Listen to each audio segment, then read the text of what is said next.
मैं एक दिन जिम कर रहा था और मुझे जिम में कॉल आया था। यशराज के कि कास्टिंग डायरेक्टर हैं शानू जी के यहाँ से। चूँकि मैं मार्शल आर्ट में ब्लैक बेल्ट हूँ तो एक्शन में ठीक अच्छे से कर लेता हूँ। एक बहुत अच्छी बॉन्डिंग सभी के साथ है मेरी। सलमान भाई के साथ नहीं है। मैंने इंजीनियरिंग बीच में छोड़ के भागा हूँ मैं एक्टिंग के लिए। आंसू आए तो खुद पोंछ लेना, आंसू आए तो खुद पोंछ लेना, लोग पोंछने आएंगे तो सौदा करेंगे। नमस्कार, आप देख रहे हैं ऑन टीवी न्यूज़। मैं हूं खुशबू सिंह और मेरे साथ मौजूद हैं करण आनंद। ये अपनी शानदार एक्टिंग के लिए तो जाने जाते ही हैं, साथ ही अपनी फिटनेस के लिए भी काफ़ी लाइमलाइट में रहते हैं। तो आइए मिलते हैं करण आनंद से और करते हैं उनसे ढेर सारी बातें। ऑन टीवी के सभी दर्शकों को करण आनंद का नमस्कार। सबसे पहले तो करण, मैं ये जानना चाहूँगी कि आप इन दिनों क्या कर रहे हैं, क्योंकि आपके जो फैंस हैं, जो आपके चाहने वाले हैं, वो सबसे ज़्यादा इसी बात को जानने के लिए एक्साइटेड हैं। देखिए, अभी मेरी एक फ़िल्म कंप्लीट होकर रिलीज़ होने की प्रिपरेशन में है, जिसका नाम है जाइए आप कहाँ जाएंगे। ये एक बहुत खूबसूरत सब्जेक्ट है और बड़े ही उम्दा कलाकारों ने इसमें काम किया है। इसकी कहानी में एक बहुत बड़ा मैसेज भी है जो आई थिंक 2 महीने के अंदर रिलीज़ हो जानी चाहिए। तो उसकी सोशल मीडिया पे प्रमोशन, उन सारी चीज़ों का, चूँकि मैं उस फिल्मों में लीड कर रहा हूँ उस फिल्म में, तो उसकी वजह से थोड़ी सी मशरूफियत है, उसमें बिज़ी हूँ मैं और उसी की तैयारी चल रही है। कुछ और बताना चाहेंगे उस फिल्म कब आ रही है, ट्रेलर कब आ रहा है फिल्म का आपके फैन? रिलीज़ का जो प्रोड्यूसर से मेरी बात हुई थी, वो लोग 2 महीने में प्लान कर रहे हैं, लेकिन एग्जैक्ट डेट तो मैं नहीं बता पाऊँगा क्योंकि रिलीज़ करने में बहुत सारी चीज़ें होती हैं जो प्रोड्यूसर हैंडल कर रहे हैं। बीइंग अ एक्टर मुझे उन चीज़ों के बारे में नहीं पता है, बट हाँ, उन्होंने मुझसे ये कहा कि करण आप रेडी रहो, प्रमोशन शुरू करना है और बहुत ही हार्डकोर प्रमोशन करना है, अच्छे से रिलीज़ करनी है।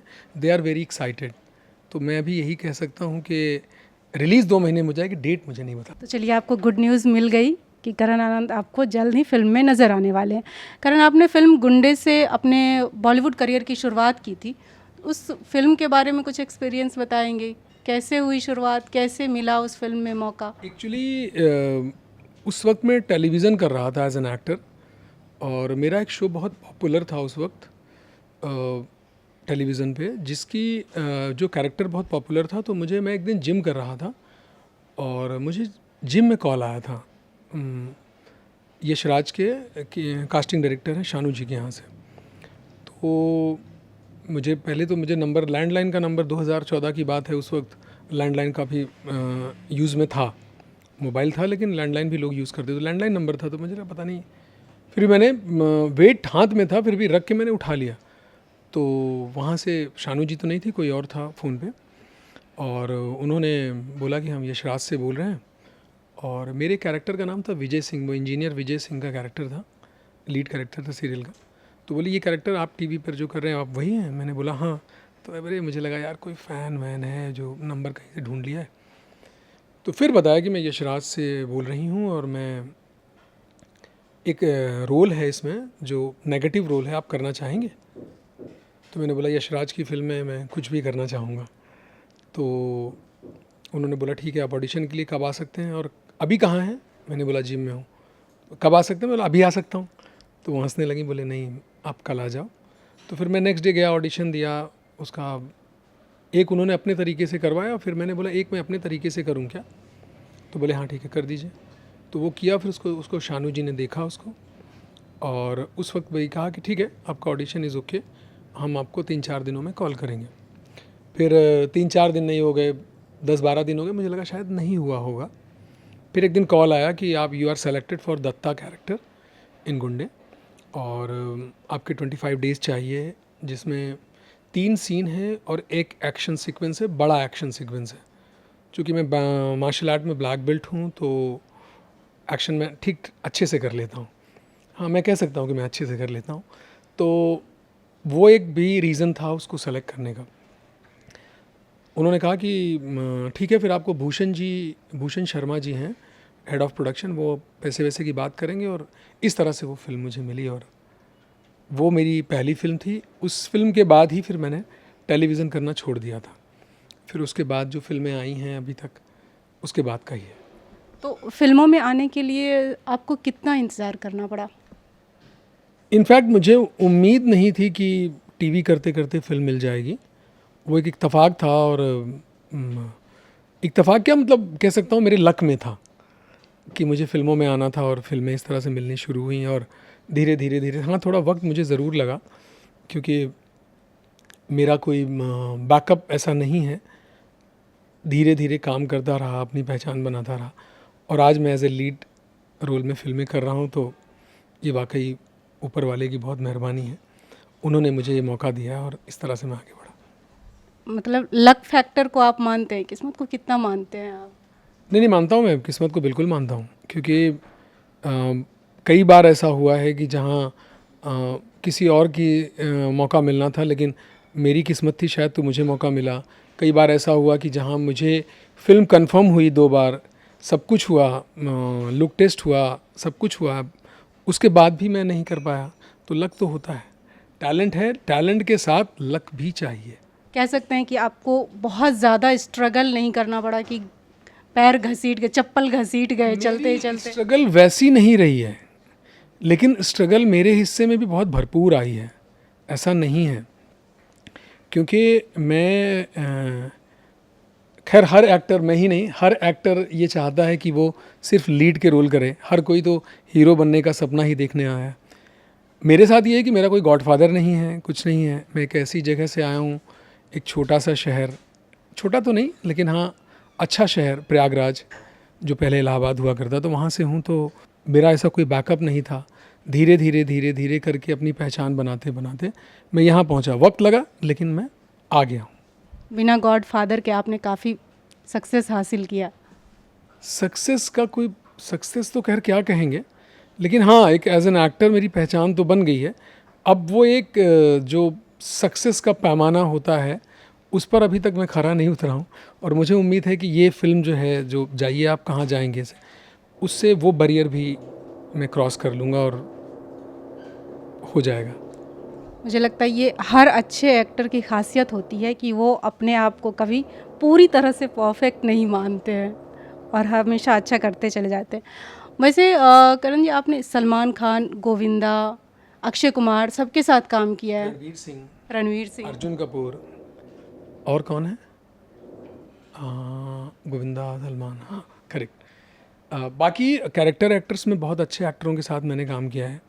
मेरी पहली फिल्म जो एज ए लीड थी, वो उसमें जावेद जाफरी जी लेजेंड एक्टर हैं, विजय राज जी लेजेंड एक्टर हैं, ये सारे लोग थे। मतलब मैंने अभी जो फिल्म है जाइए आप कहाँ जाएंगे में, नेशनल स्कूल ऑफ ड्रामा के 11 एक्टर हैं, जिसमें संजय मिश्रा जी, नीरज सूद जी, इश्तियाक जी, हरजिंदर जी, बहुत सारे लोग हैं।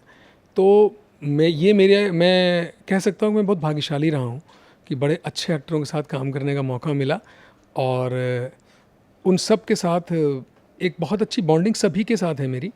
सलमान भाई के साथ नहीं है, मतलब बॉन्डिंग तो नहीं कह सकते, क्योंकि मेरा उनके साथ काम नहीं था। स्क्रीन हम लोगों ने स्पेस शेयर एक टाइम फिल्म में हूँ, लेकिन आमने सामने नहीं थे, तो इसलिए उनके साथ कोई वैसा नहीं है। हाँ, गोविंदा जी के साथ मेरी बहुत अच्छी बॉन्डिंग रही। अक्षय कुमार भाई के साथ बहुत अच्छी बॉन्डिंग है।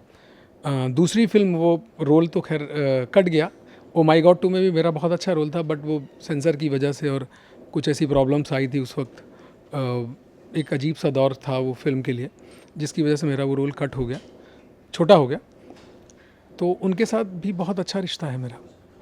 सबसे अच्छा एक्सपीरियंस किसके साथ रहा? सबके साथ है। मैं ये मतलब ऐसा नहीं है ये, और ये मैं कोई एक मॉडेस्ट आंसर नहीं दे रहा हूँ। ये मैं बड़ा फॉर्चुनेट हूँ कि मेरा रिश्ता सबके साथ अच्छा रहा है, सारे एक्टरों के साथ में। आज भी सामने से जब भी कहीं पर भी किसी से मुलाकात हो जाती है, तो उसी वार्म तरीके से वो मिलते हैं और वैसा ही रिस्पॉन्ड करते हैं। अक्षय कुमार को लेकर कहा जाता है कि उनके साथ आपका खास बॉन्डिंग है। क्या हुआ है कि सुपरस्टार हैं और वो 2 फिल्में हमने कर ली, प्लस बेबी में क्या था कि हाँ ये कह सकते हैं स्पेशल बॉन्डिंग काइंड ऑफ, क्योंकि बेबी का जो मेरा पोर्शन था वो 18 दिन टर्की में, इस्तांबुल में हम ही दोनों लोग थे, और कोई दूसरा तीसरा एक्टर था ही नहीं। तो अब सेट पर हम ही दोनों हैं और हम ही दोनों एक्शन कर रहे हैं, एक दूसरे को मारना, गिरना, चोट लगना, सब सारी चीज़ें थी उसमें। तो वो बॉन्डिंग हो ही जाती है और वो मस्तीखोर भी बहुत हैं, बहुत प्रैंक करते हैं। मैं भी उसी तरह से रेसिप्रोकेट करता था। तो एक हाँ, ये कह सकते हैं उनके साथ अच्छी बॉन्डिंग है। उनकी सबसे अच्छी बात क्या लगती है आपको? अच्छी बात ये है कि बहुत इजी रखते हैं वो।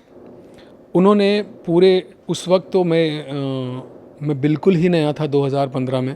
अब तो चलो मैंने कई फ़िल्में कर ली, काम कर लिया थोड़ा। उस वक्त तो मैं वो तीसरी फ़िल्म थी मेरी वो 130 फ़िल्म कर चुके थे। लेकिन उन्होंने एक पल के भी लिए एहसास नहीं दिलाया कि मैं सुपरस्टार हूँ, 130 फ़िल्में कर चुका हूँ, नेवर। मतलब बहुत वो उनका एक पेट था, क्या बे लौंडे। और हम लोग बहुत मस्ती की, हमने बहुत अच्छा शूट किया वो। आपका मुंबई आना कब हुआ? काफ़ी वक्त हो गया,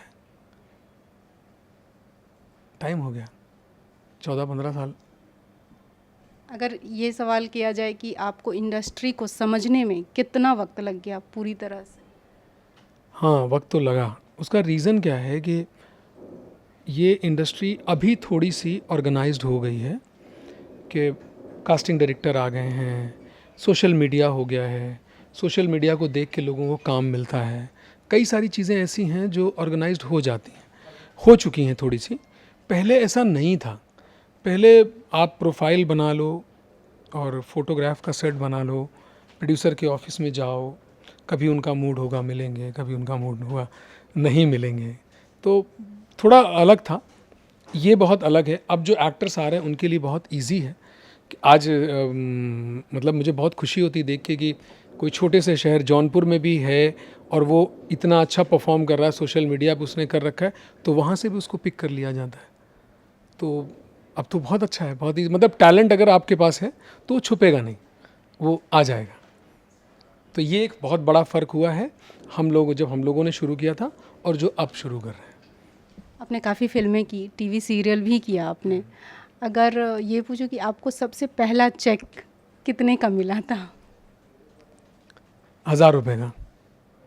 किस चीज़ के लिए? सत्ती शौरी जी का शो था और एपिसोडिक रोल था शायद वो।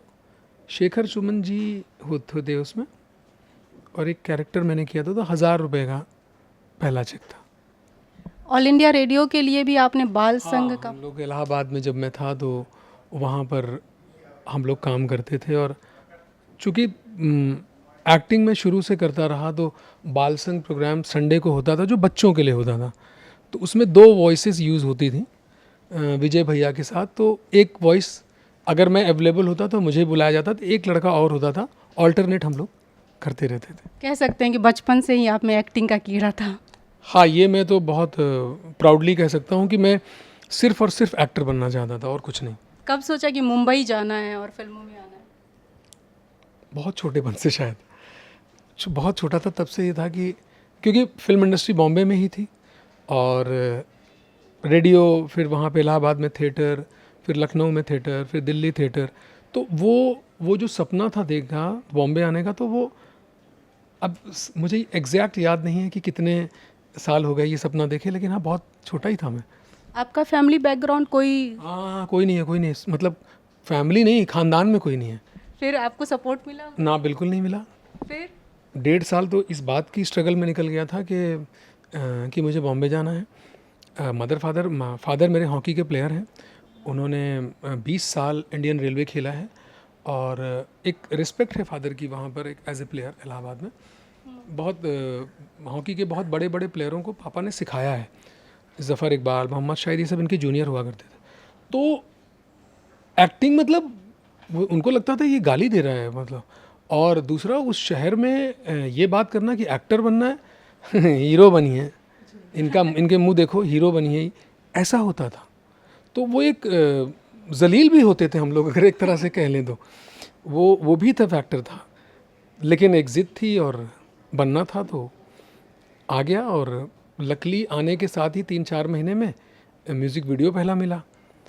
तो वो भी एक बड़ा कमाल का इंसिडेंट है, जब म्यूज़िक वीडियो में करके और वो शुरू हो गया और सब जगह में दिखने लगा था। म्यूज़िक वीडियो तो खूब चलता था पहले, सिंगल्स पहले बहुत चलते थे, बहुत पॉपुलर होते थे आज से 14-15 साल पहले। फिर बीच में गैप आया, अभी वापस से शुरू हुआ है। तो वो टाइम पे इतना तो जब मैं गया तो अब जो मेरे साथ के अगल बगल वाले लोग थे वो उनके अंदर एक जलन भी थी और एक खुशी भी थी। वो एक अजीब सा कैरेक्टर होता है छोटे शहर के, हम छोटे शहर के लड़कों का, कि हम सामने से ये दिखाएंगे कि हम बहुत खुश हैं, लेकिन अंदर से अरे ये डायलॉग मैंने सुना है।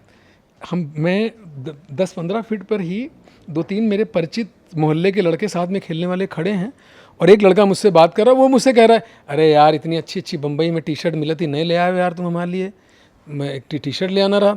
दूसरा क्या बोला, अबे टीवी में गाने में आए हैं, कोनो फिल्म में थोड़ी है, इनका पैसा देख कोई थोड़ी देखा था, फ्री में देखा था, पर जी टीवी बंद कर दो, इनका कौन देखा था।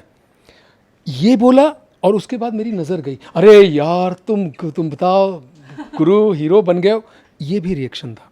तो ऐसा भी होता है, ये वो छोटे शहरों का एक अलग मिजाज होता है। वो आपके साथ दुख में भी खड़े होते हैं, सुख में भी खड़े होते हैं और टांग भी खींचते हैं। पढ़ाई में कैसे थे आप? अच्छा था।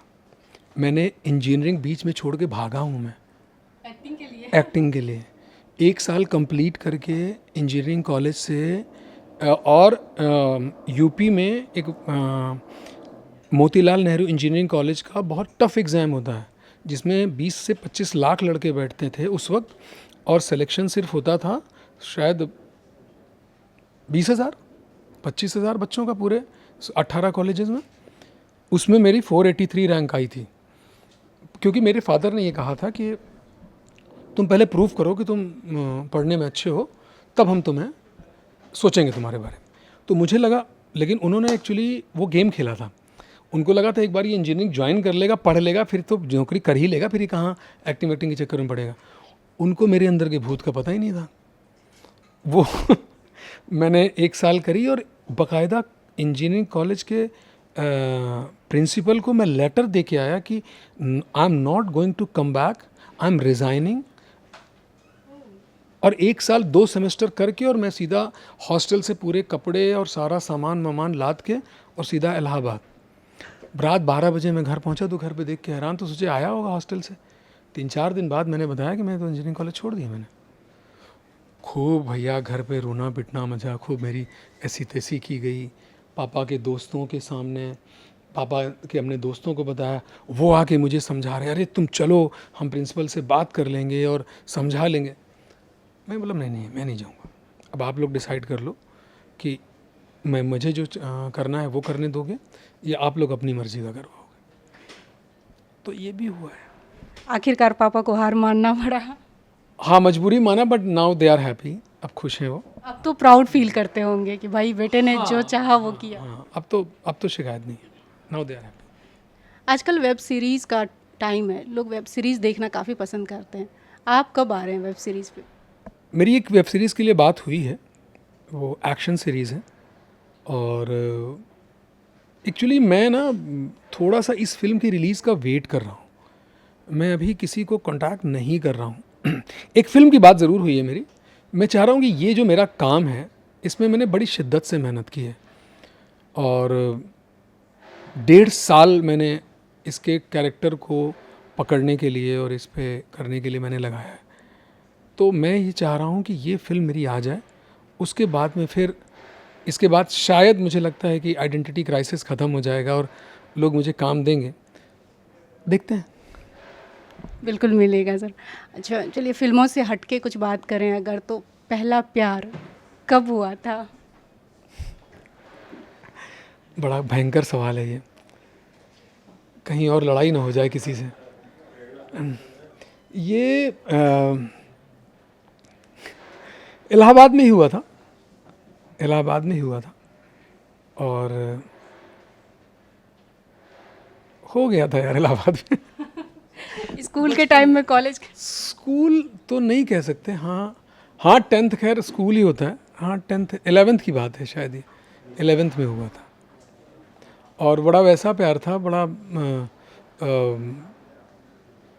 कह सकते हैं कि बहुत ही पाक पवित्र लेटर और चिट्ठियाँ लिखी गई एक दूसरे को दूर से देखा, कभी हाथ भी नहीं पकड़ा एक दूसरे का, हेलो भी नहीं किया, ये वैसा था। और 6 महीने में फिर घर वालों ने भूत भी उतार दिया था। अच्छा, उन्हें कैसे पता चल गया? वो पता नहीं कैसे उस लड़की का एक लेटर मेरी एक मासी को मिल गया था, तो वो भूत मेरा 6 महीने में उतार दिया गया था। अभी की बात करें तो अभी कोई है आपकी लव लाइफ में? नहीं, अभी कोई नहीं है। अभी सिर्फ करियर है और मैं हूँ। कोई अधूरा सपना जिसे पूरा करना चाहते हैं? बहुत सारे सपने हैं जिसको अधूरा, तो अधूरा क्या होता, अधूरा उसको बोलते हैं जो पूरा ना हुआ हो। तो मैं महादेव का भक्त हूँ और महादेव के आशीर्वाद से मेरे सारे सपने पूरे हो रहे हैं। और जो भी, हाँ, थोड़ा सा वक्त मेरे डेस्टिनी में कह सकता हूँ कि हर चीज़ थोड़ी सी लेट है, थोड़ा सा टाइम लगता है। मतलब कोई चीज़ अगर 4 महीने में होनी चाहिए तो शायद 9-10 महीने लग जाते हैं, साल भर लग जाता है, इतना ही फ़र्क है। बाकी हो सब कुछ रहा है। उज्जैन गए कभी? महाकाल जी, हाँ हाँ, पर मैं ओ माई गॉड 2 में ही गया था शूटिंग। देखो ना, ये एक ऐसा इत्तेफाक है कि महाकाल जी पर ही फिल्म है वो, ओ माई गॉड 2, और उसी की शूटिंग के लिए मैं उज्जैन गया था और मैंने दर्शन किए उनके, बहुत ही क्लोजली दर्शन किया मैंने। लेट ही सही, मिलता तो है, सपने पूरे तो होते हैं, इतना तो कह सकते हैं। जी जी जी, बिल्कुल पूरे होते नहीं हैं। तो बहुत ऐसे हैं जो सपने देखते हैं, मेहनत करते हैं, लेकिन सपने पूरे नहीं होते हाँ, हैं। बहुत सारे लोग हैं। मैं बहुत सारे ऐसे लोगों को जानता हूँ जिन्होंने मेरे साथ शुरू किया और वो बेचारे नहीं उस तरह से पहुँच पाए हैं। उनके कंपैरेटिवली मुझे बहुत कुछ मिला है।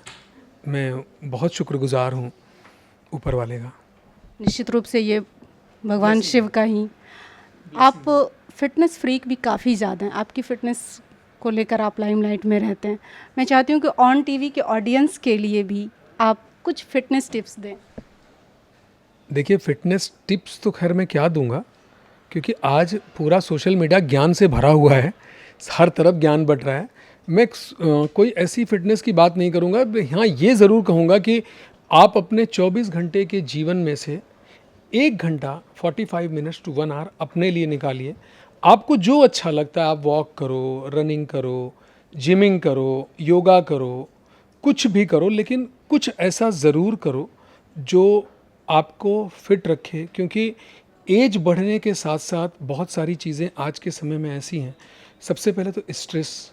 इस बॉम्बे शहर में ऐसा कोई नहीं है जिसको स्ट्रेस ना हो, और जब स्ट्रेस आएगा तो अपने साथ वो बहुत सारी बीमारियां लाता है। तो अगर आप हेल्दी रहना चाहते हो और जीवन को अच्छे से जीना चाहते हो तो मैं ये कहूँगा कि आप नशे की तरफ मत जाओ। 1 घंटा अपने जीवन में फिटनेस पे निकालो, और जो भी खाओ वो हेल्दी खाओ। आप ऊट पटांग भी चीज़ें खाओ, जीवन वो भी खाने के लिए बनी है, लेकिन उसको आप ओकेजनली रखो। आप डेली उसको जीवन में मत लाओ, क्योंकि वो चीज़ें इंटरनल आपके अंदर आपके ऑर्गन्स को क्या इफ़ेक्ट कर रहा है वो आपको पता नहीं होता है। धीरे धीरे जब वो एकदम एक्सट्रीम हो जाता है तब आपको मालूम पड़ता है, और तब तक बहुत लेट हो चुका होता है।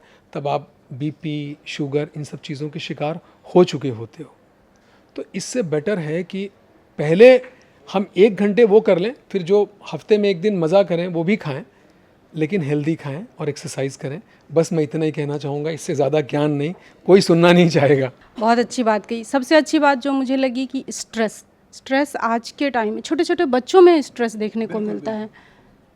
तो उसका वही है ना कि 1 घंटे जो आप एक्सरसाइज करोगे ना तो स्ट्रेस रिलीज़ होगा।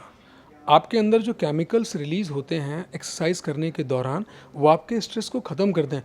आप कभी ट्राई करो, जब आप बहुत ज़्यादा स्ट्रेस में हो, आप बैठो मत, आप उठ के वॉक करना शुरू कर दो।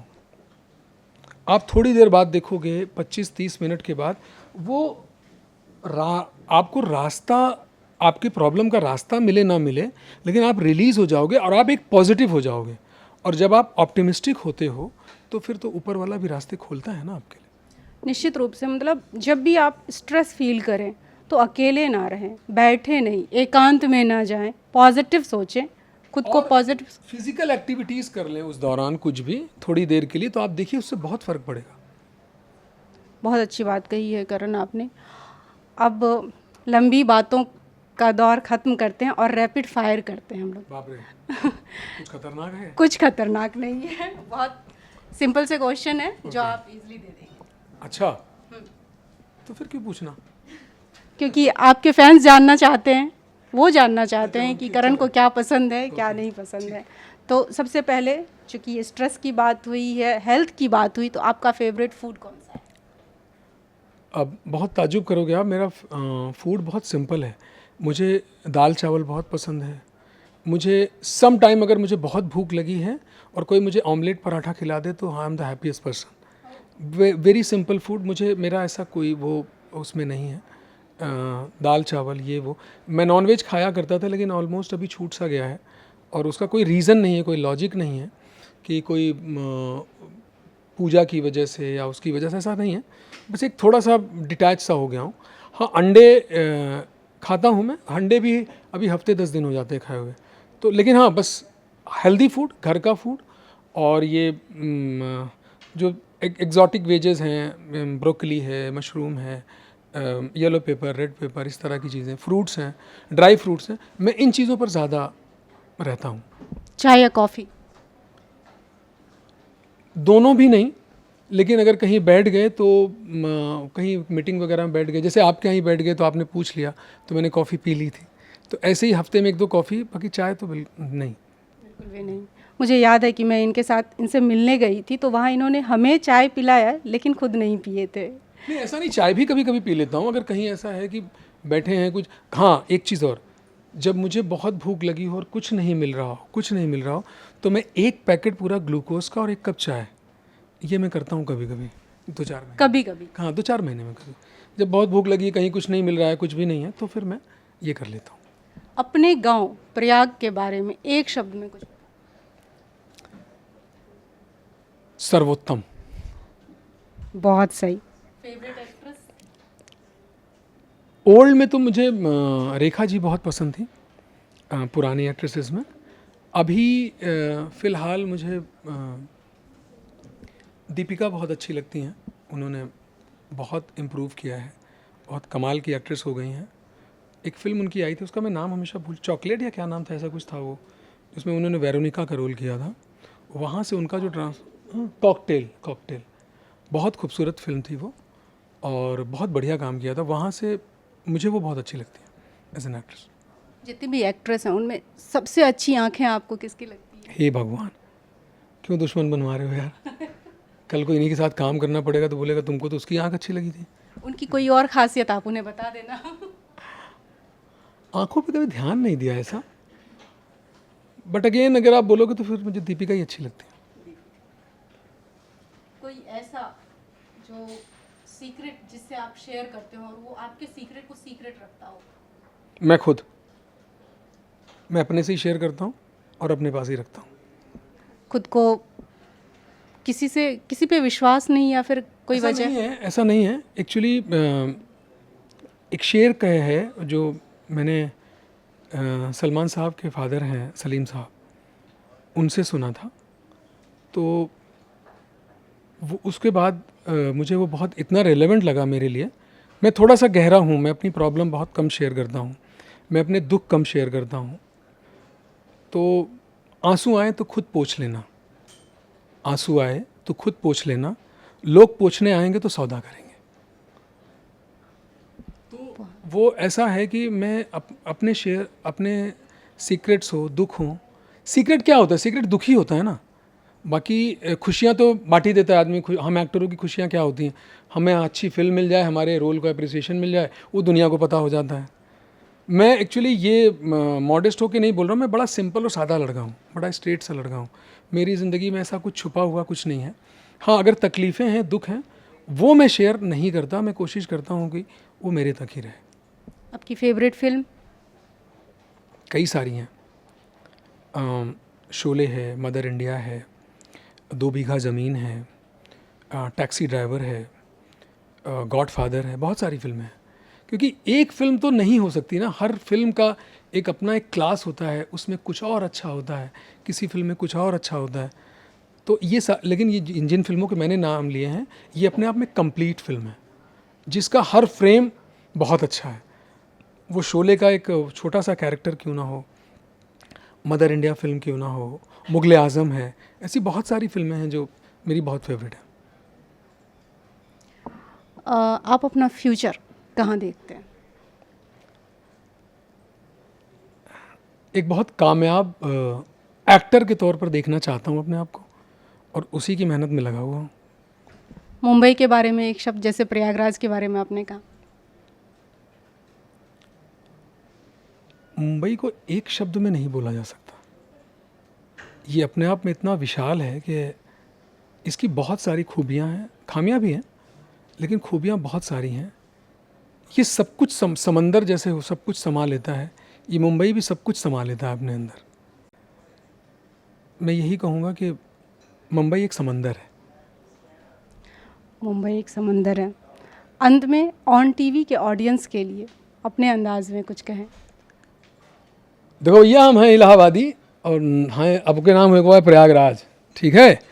तो प्रयागराज के हिसाब से वहाँ पे तो ऐसे ही लड़के हो तो जैसे हम हैं, और ऐसे ही रहबे। ये हमारा नेचुरल है, और ऐसे ही रहबे। ऐसे ही रहो, जीवन में सादगी से रहो, मज़ा करो। क्या बात है। कैसी लगी आपको, और कैसी लगी करण के साथ हमारी बातचीत, हमें कमेंट कर ज़रूर बताएं। इसी तरह आगे की वीडियो देखने के लिए हमें सब्सक्राइब कर लें, हमें फॉलो कर लें, और तरह तरह की खबरों, देश दुनिया की खबरों, न्यूज़ से जुड़े रहने के लिए और दूसरे सेलेब्स से मिलते रहने के लिए भी हमें सब्सक्राइब निश्चित रूप से कर लें। मिलते हैं नेक्स्ट वीडियो में, तब तक के लिए धन्यवाद। Bye bye, take care.